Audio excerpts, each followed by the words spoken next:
A paz do Senhor Jesus a todos os irmãos, irmãs e ouvintes.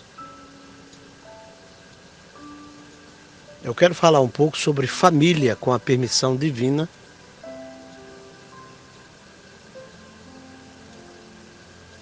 e pregar essa mensagem até onde o Espírito de Deus o conceda. Por isso não quero ser enfadonho, nem quero ser rápido demais, para que você não entenda. Eu vou entregar aquilo que Deus mandou entregar. Eu quero apenas ler 3 capítulos e 3 versículos.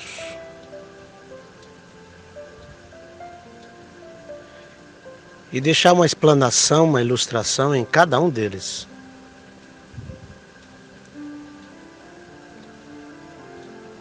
Primeiro pedimos para que o Espírito Santo de Deus o conduza essa mensagem até onde Ele quer que seja falado segundo o seu Espírito. Oremos. Pai Celestial, no nome de Jesus Cristo, Teu Filho muito amado, é o que eu venho pedir a Tuas bênçãos e para que Tu me capacite a pregar essa mensagem. Pai, no nome do Senhor Jesus Cristo, eu peço para que tudo aquilo contrário à Tua mensagem, que venha servir de barreira entre a Tua voz e o coração e a mente dos ouvintes, seja dissipado pelo sopro que sai das suas narinas, porque essa, diz a Bíblia, será a paga do anticristo, daquele que se passou por ti sem ser, daquele que te imitou sem ter direito, apenas para enganar as nações.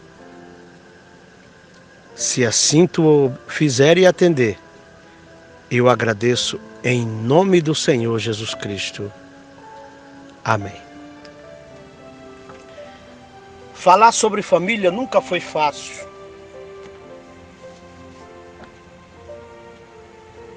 Existem muitos pontos fácil de se entender, mas difícil de se pregar na Escritura.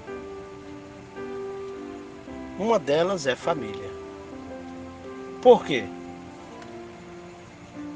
Porque hoje as famílias 100%, digo dos evangélicos,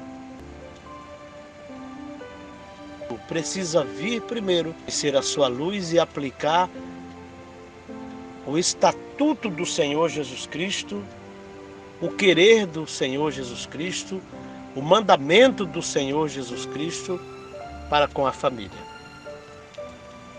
Então essa palavra vai direto aos que estão na casa do Senhor, porque disse o apóstolo Pedro que o juízo do Senhor começa pela sua casa, pela casa de Deus, pela noiva do Senhor Jesus Cristo que está aqui na terra. Porque é com essa noiva que ele tem responsabilidade. E a noiva deveria ter responsabilidade com as palavras do seu noivo, do Senhor Jesus Cristo. Provérbios capítulo 17 e o versículo 6 diz: os filhos dos filhos, netos, são coroa para os idosos, e os pais são orgulho para os filhos. Veja que aqui traz uma responsabilidade muito grande. Aqui está dizendo que eu, como pai, pastor e evangélico,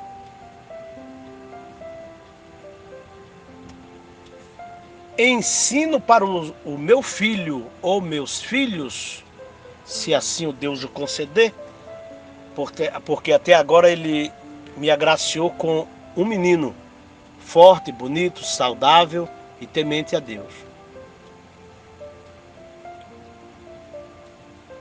cheio de erros, porque o ser humano é imperfeito, mas humilde, aceita a correção, principalmente dos seus pais.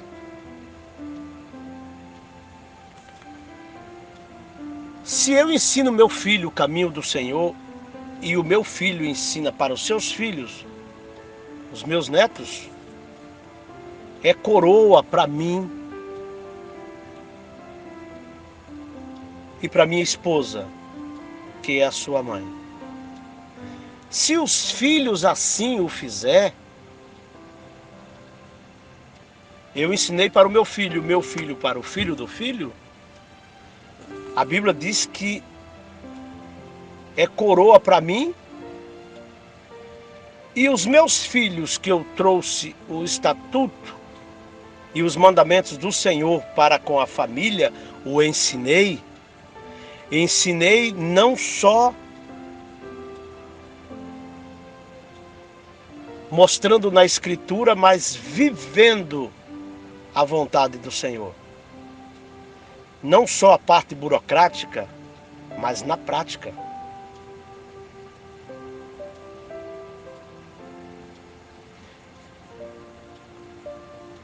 E o meu filho, assim o fazendo com os seus filhos, eles têm os seus pais como orgulho. Talvez o ouvinte esteja dizendo, quão difícil é essa palavra. Realmente. Porque nós não temos que ensinar só mostrando na Escritura, mas vivendo. Eu conheço casais evangélicos que deveria ser o exemplo dentro da sua casa e não são. Os filhos já viram eles com fitas pornográficas, navegando na internet na pornografia.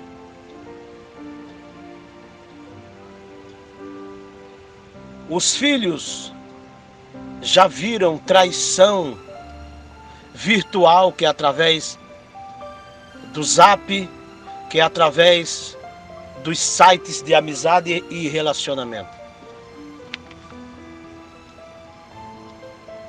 Muitos pais hoje não levam mais os seus filhos na igreja, nas escolas bíblicas dominical.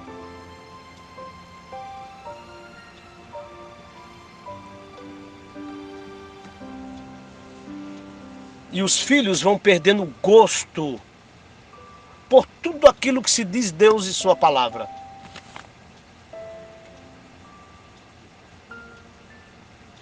E depois, quando esses filhos crescem, eles dão desgosto aos seus pais, porque primeiro os pais deram desgosto a eles. Quando muito bate na mãe, na frente dos filhos, muitos filhos foram para o homossexualismo, foram para o mundo do crime, o mundo das drogas, porque não suportaram ver a sua mãe apanhar do seu pai. No entanto, os pais já não são orgulho, como diz esse versículo, para o seu filho, e o filho do seu filho, ou seja, os netos, não são coroa para os idosos, mas é uma casa de perturbação, uma casa de lástimas, injúrias e muitas lágrimas no lugar de alegria. Que coisa! É um lar evangélico. Deveria ser diferente. Mas o meu Jesus Cristo disse em João, capítulo 10, que ele veio para dar vida e vida com abundância. Mas disse, na contramão, teria o inimigo da igreja, que a função dele é matar, roubar e destruir.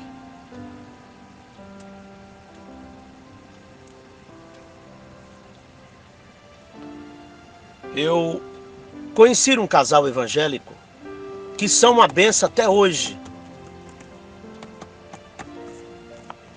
Mas na criação dos filhos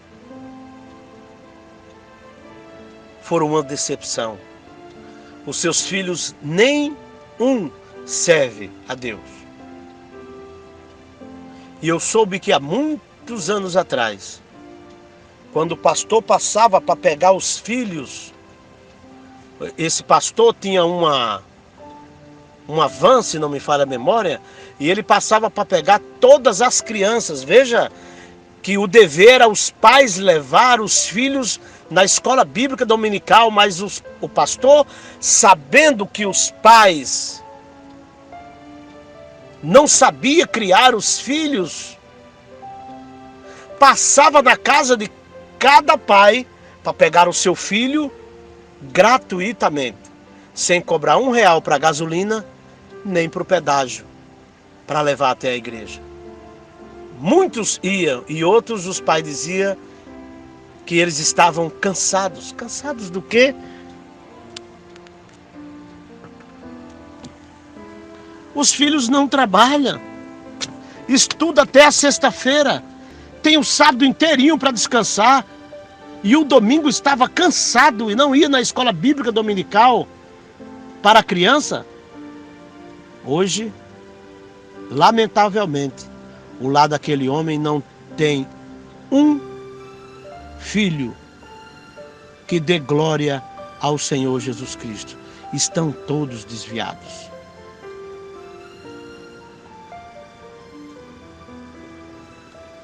Como que Provérbios, capítulo 17, versículo 6, vai reinar dentro desse lar? Quantas lágrimas essa irmã não derramou pelos seus filhos desviados? Quantas lágrimas esse homem não derramou pelos seus filhos desviados? Mas a minha Bíblia também está dizendo que o homem colhe aquilo que ele semeia. Ele semeou carne, ele semeou preguiça entre os seus filhos. Ele semeou desmanzelo em vez de zelo pela palavra do Senhor. E hoje ele colhe ervas daninhas em vez de árvore frutífera. Talvez os seus filhos não servem nem para sombra. Tem árvore que você tem na sua casa e ela dá aquele fruto maravilhoso. Na minha casa eu tenho 3 palmeiras. Uma delas solta uma banana e exala um cheiro maravilhoso.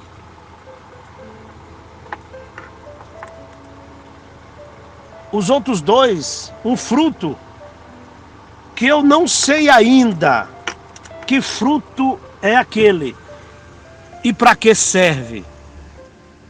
Mas um dia o Senhor Jesus vai revelar.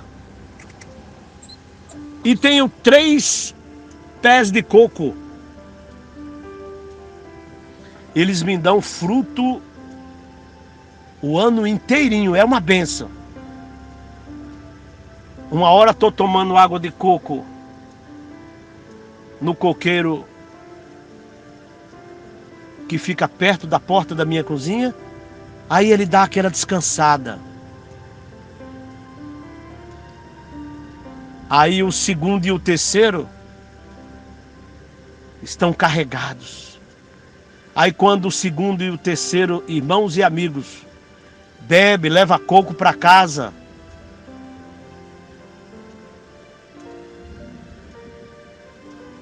e ficam fartos de tanto beber água de coco e comer o fruto do coco. Aí o primeiro da porta da cozinha começa a dar fruto. Mal eles terminam e entram em descanso, o segundo e o terceiro, o primeiro já está dando coco outra vez.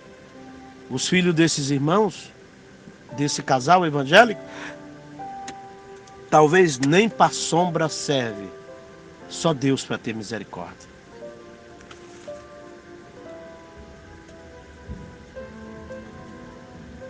Primeiro Timóteo capítulo 5, versículo 8 diz, é o penúltimo capítulo com versículo: se alguém não cuida de seu parentes, em especial os de sua própria família, negou a fé e é pior do que o ímpio. Quantos e quantos casais evangélicos não falam mais de Jesus para os seus filhos? Quantos e quantos casais cristãos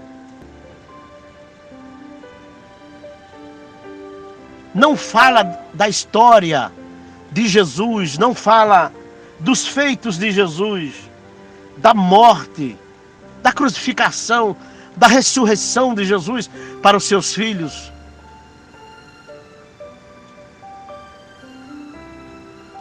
O meu filho, quando vai dormir, ele pede para sua mãe,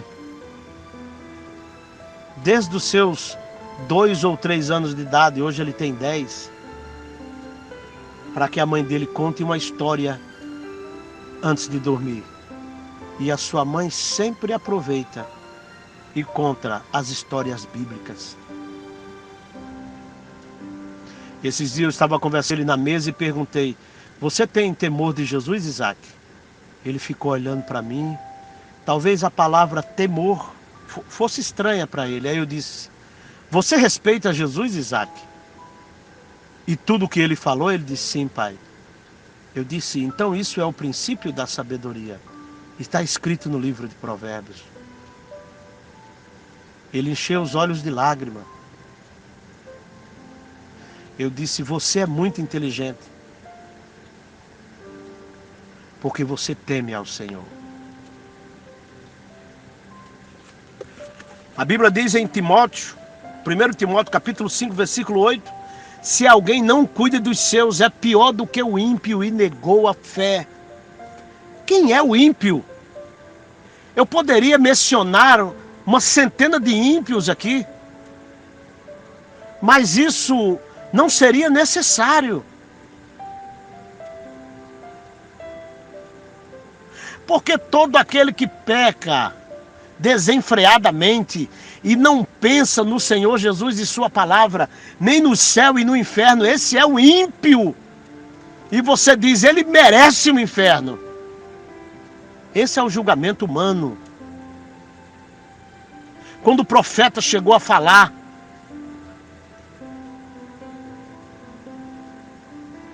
da família daquele homem,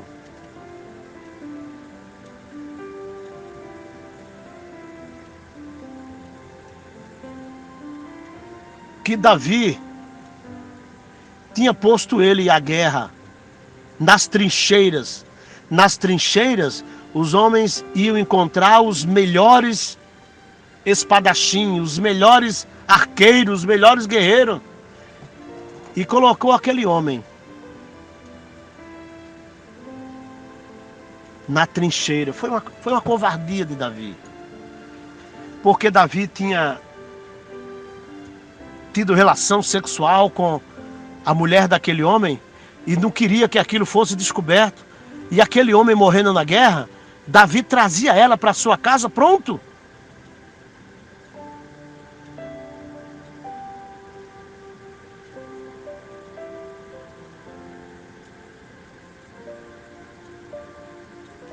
Não tinha mais punição de Deus. Davi tinha colocado um pano sobre o pecado dele mesmo. Ah, mas com Deus não se brinca. Tudo que o homem plantar, certamente ele colherá.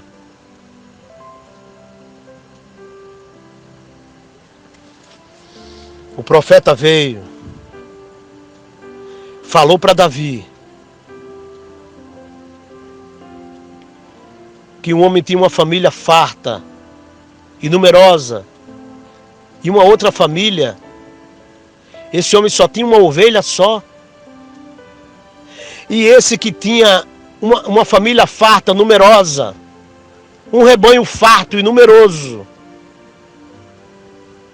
poderia escolher a ovelha que ele quisesse para se deleitar. Mas em vez disso, ele tirou a única ovelha daquele homem.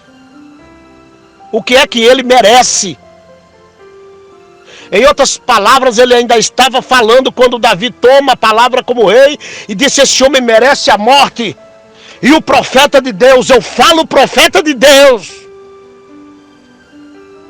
porque existe muitos profetas dentro da igreja hoje que andam dando profetadas em vez de profecia. É um profeta que vai aonde o vento sopra. Mas o profeta de Deus olhou para Davi, o rei de Israel, o temido, o respeitado.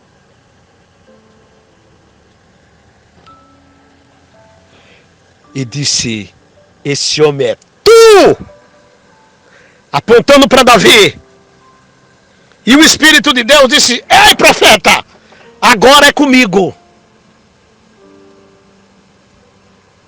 Tu disseste que é o rei, eu vou revelar para o rei. Porque que é ele mesmo.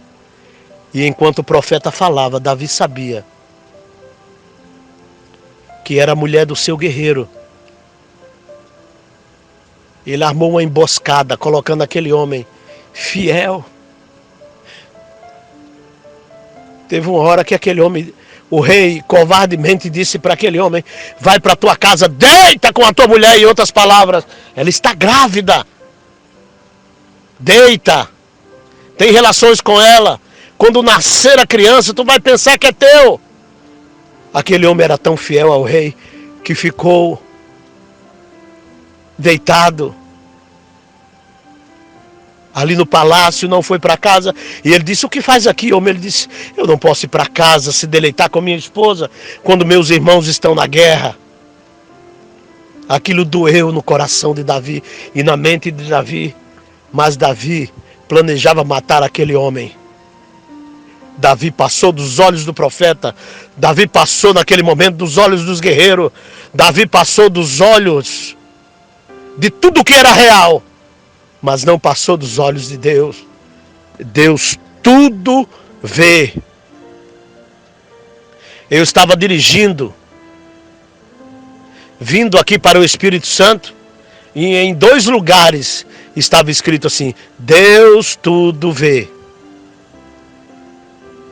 Aquele que tem pecado oculto deveria estremecer quando ouviam ou leu essa palavra.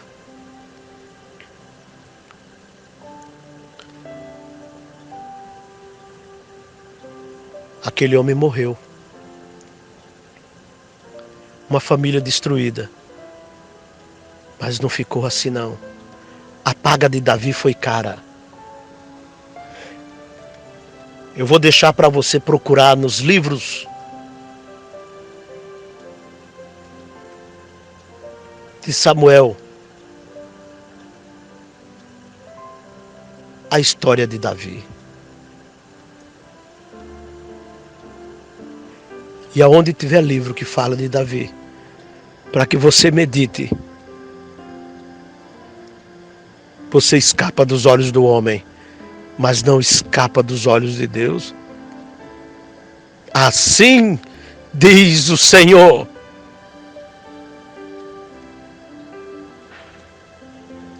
Se Davi naquele momento era o rei, o ungido de Deus, mas se ele não cuidava com zelo, com carinho dos seus, para Deus naquele momento, ele era pior do que um ímpio e tinha negado a fé. Talvez a sua casa está destruída ou preste a ser destruída, porque você não cuida dos seus. É pior do que o ímpio, diz a palavra, e negou a fé. Converta-te. Converta-te ao Senhor, para que Ele quebre esse jugo que passa sobre a sua família, esse jugo tão pesado. Hoje o que tem de amigado dentro das igrejas, dirigindo banda, tocando em banda, dirigindo grupos de homens, trazendo estudo, mensagem, conselheiro, com cargos na igreja. Você passa dos olhos do homem, mas não passa dos meus olhos. Assim diz o Senhor. Se tu não cuida dos teus, abandonasse os teus, não fala mais da palavra do Senhor aos teus, dos mandamentos e do estatuto do Senhor Jesus Cristo aos teus, és pior do que o ímpio e tem negado a fé.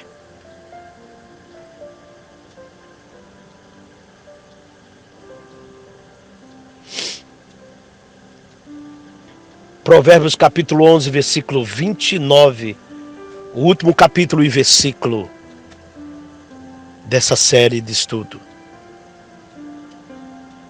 Quem causa problema à sua família, herdará somente vento. Ponto.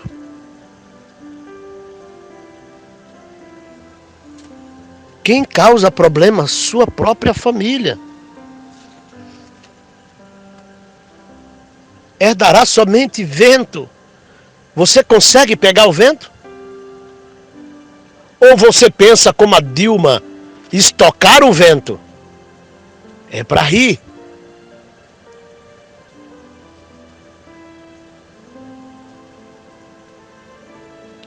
Às vezes exige tanto de Deus. Senhor, não tenho recebido as tuas promessas, aquilo que tu prometeu. Senhor, fizesse essa promessa e não cumprisse. Senhor, prometesse isso na tua palavra e não cumprisse.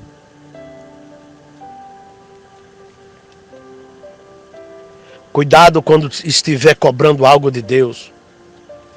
Porque a Bíblia diz que Herodes começou a olhar para um povo dando glória a Deus, mas ele não deu glória a Deus. E a Bíblia diz que os bichos se apoderaram dele e começou a comer ele vivo. Eu não sei se uma praga que veio voando, ou se aqueles bigatos, quando nós morremos,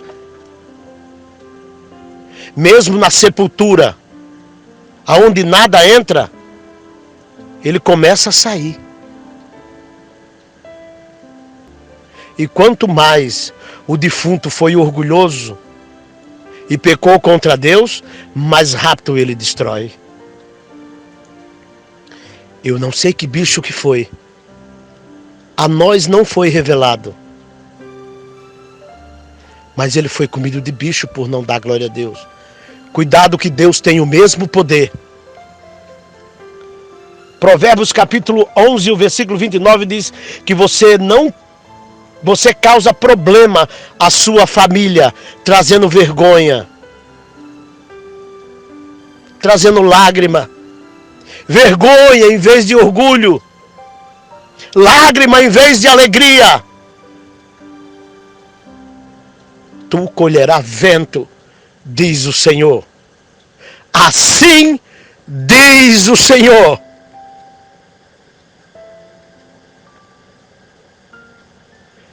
Mas se você quiser que Deus mude o quadro na tua família, ainda está em tempo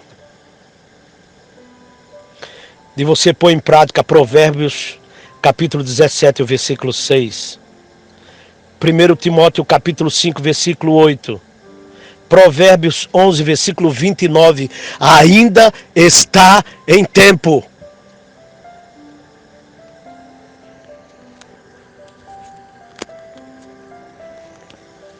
Reúna sua família, como profeta da sua família, como pastor da sua família. E diga, você e sua esposa, diga, nós erramos. Estamos aqui para pedir perdão. Durante todos os anos nós fomos uma vergonha, nós erramos. Mas estamos aqui para pedir perdão no nome do Senhor Jesus. E como profeta da minha família, e como anjo da minha família, eu quero que você faça como os judeus. Levanta suas duas mãos para cima. em sinal de receber. E nós vamos levantar as nossas duas mãos para cima, em sinal de dar a bênção. Porque nós, está escrito em Êxodo capítulo 20, que os filhos que obedecem e honram seus pais têm dias longos aqui na terra, serão acrescentados anos e anos e anos e anos de bênção. E morrerá velho e fartos de dias, porque os pais são os profetas da família, porque os pais são os pastores da família, da sua própria casa, porque os pais são anjos dentro de casa. Assuma essa responsabilidade e receba essa unção, pai e mãe. Seus lares estão destruídos, mas agora, em nome do Senhor Jesus, saia da posição de caído. Você está no meio do vale de ossos secos, Ezequiel 37. E Deus está mandando ordem para esses ossos secos. E você está se levantando. E você se levantou. E muitos pais se levantaram. E está se tornando um grande exército. Eu estou vendo e ouvindo pela fé. Receba essa unção. Reúna a sua família. Diga que tem algo importante para falar. Marque um almoço e algo parecido. Um café da tarde. E quando todos comerem e beberem, peça perdão dos anos de vergonha que você causou à cruz. Dos anos de vergonha que você causou ao Espírito Santo de Deus, que é Jesus no meio da sua igreja. Faça igual Joãozinho e a família de Joãozinho. Eu termino aqui dizendo: uma professora evangélica pregou sobre céu e inferno. Depois que ela pregou o seu sermão, ela olhou para a classe e perguntou: alguém sabe aonde é o inferno? Joãozinho levantou a mão e disse: eu sei, professora. A professora ficou admirada, abismada. Como uma criança tão nova já sabia onde era o inferno, um lugar onde, disse Jó, onde a luz é como a escuridão, luz escura, disse Jó. A professora ficou abismada, porque disse: como pode uma criança saber uma coisa tão profunda? E disse: Joãozinho, eu estou admirado. Estou admirada com a sua coragem e sabedoria. Me diga, aonde é o inferno? Ele disse: na minha casa, professora. Ela não esperava aquela resposta. Ela esperava que o Joãozinho tivesse assistido um filme ou tivesse ido numa igreja e ouvido uma pregação de um pastor, de um pregador, ou numa escola bíblica dominical e algo parecido, mas Joãozinho estava dizendo que era na sua casa. Por que, Joãozinho? Você define a sua casa como um inferno. Disse: de manhã, professora, antes de nós sentarmos na mesa, meu pai briga com a minha mãe, xinga a minha mãe. E depois aquela briga toda vira para o nosso lado e nós apanhamos sem saber o porquê estamos apanhando. Isso é todo dia, os 7 dias da semana, de 28 a 31 dias por mês, os 365 dias no ano. Professor, eu estou cansado. Lá em casa não tem alegria. Para mim, a minha casa é o inferno. A professora ficou abismada, abraçou o Joãozinho e chorou, disse: ah, Joãozinho, viver no inferno é terrível, mas eu conheço alguém que pode mudar o quadro. Abraçou o Joãozinho e enquanto estava abraçada com o Joãozinho,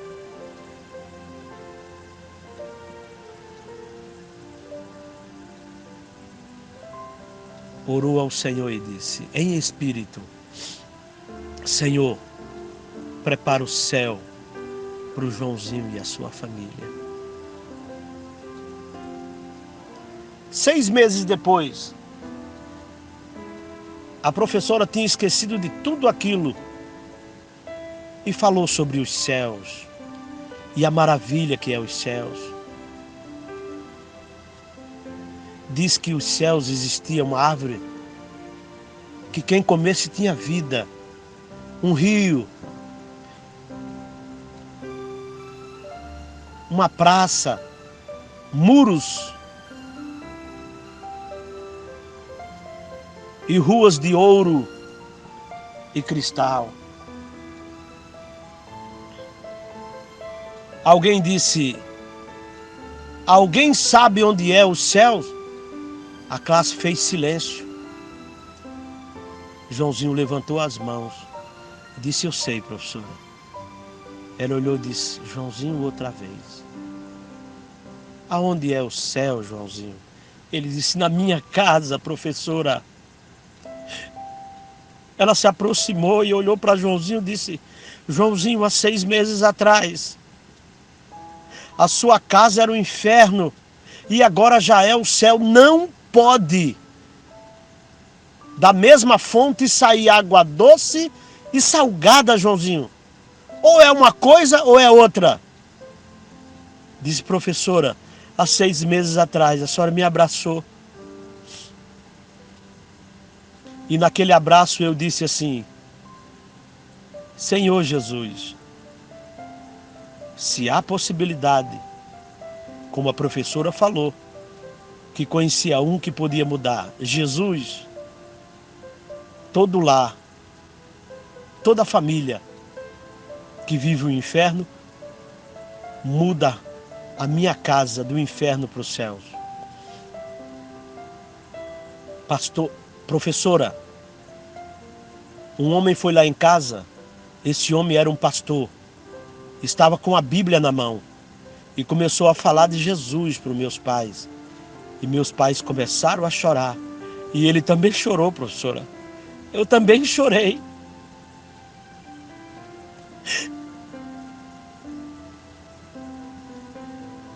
E choramos tanto ali durante tanto tempo, professora. E o pastor abraçou todos nós. E o meu pai disse: eu quero aceitar Jesus. Minha mãe disse: eu também quero aceitar Jesus. E eu calado, mas em pensamento eu disse: eu também aceito o Jesus da professora. Aquele homem veio uma vez por semana e falava de Jesus para nós. E trouxe instrumentistas lá, e trouxe cantores lá, e trouxe pregadores lá. E a esposa do pastor veio. E os filhos do pastor vieram. Meu pai aceitou Jesus, minha mãe também. Meus irmãos maiores também. Eu também. Todos naquela casa foi batizado. Menos nós, eu e alguns irmãos, que não tinham idade para ser batizado. Hoje, professora, o meu pai e minha mãe levanta e faz uma oração. E vai no nosso quarto, abençoa. Nós levantamos, tomamos o café da manhã.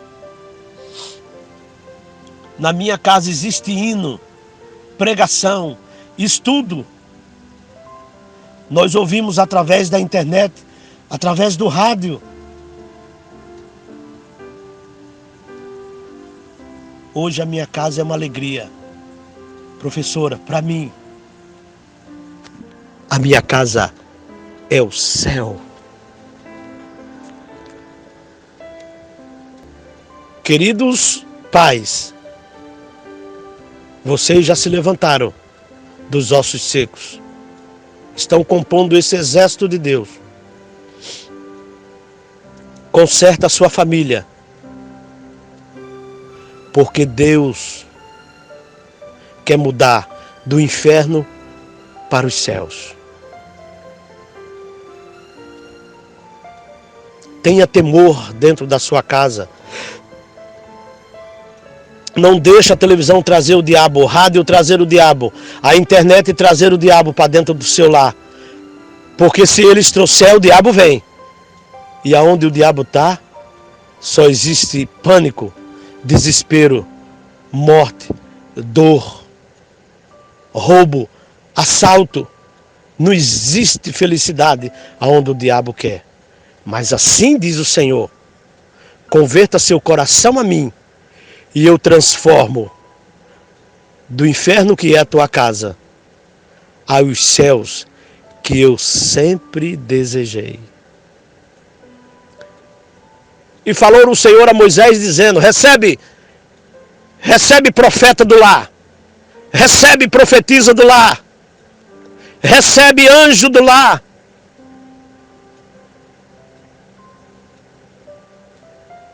Fala aos filhos de Arão dizendo-lhe: o Senhor te guarde, o Senhor faça resplandecer o seu rosto sobre ti e tenha misericórdia de ti. A partir desse momento, deixa o Espírito de Deus trabalhar e a tua família, teus filhos, teus netos, o teu lar, a tua vida espiritual recebe um renovo. Receba no nome do Senhor Jesus Cristo. João capítulo 14, versículo 14. Um forte abraço. Deus te abençoe.